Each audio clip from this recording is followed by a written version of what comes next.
রান্নাঘরের চিমনি নিচে প্রথাগত ফ্লোর ক্যাবিনেটের বদলে একটি স্লিম ক্যাবিনেট বসানো হয়েছে, যেখানে শুকনো খাবার বা ড্রাই গুডস গুছিয়ে রাখা যায়, যাতে রান্নার সময় সবকিছু হাতের কাছেই সহজে পাওয়া যায়।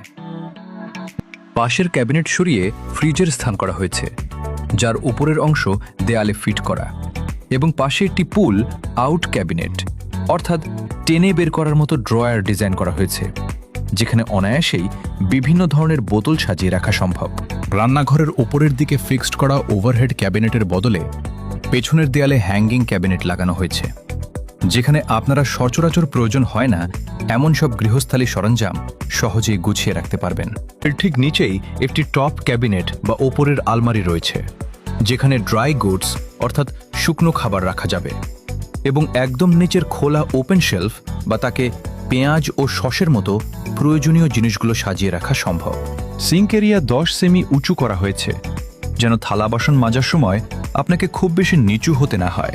রান্নাঘরের কাউন্টার টপ জানালা পর্যন্ত বাড়ানো হয়েছে, যাতে হাতের কাজের অতিরিক্ত ওয়ার্কস্পেস পাওয়া যায় এবং বাড়তি একটি ড্রেন বসানোর জায়গা তৈরি হয়। পেছনে একটি স্লিম ক্যাবিনেট বা সরু আলমারি দেওয়া হয়েছে, যা স্টোরেজ বাড়ায় এবং ক্যাবিনেট ডোরস থাকায় ধুলোবালি থেকে সুরক্ষা নিশ্চিত করে।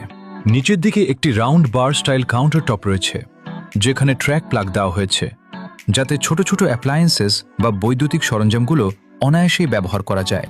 এর নিচে একটি ভেজিটেবল ব্যাস্কেট বা সবজি রাখার ঝুড়ি আছে, যা দিয়ে আপনি সহজেই সবজি জমা এবং বের করতে পারবেন।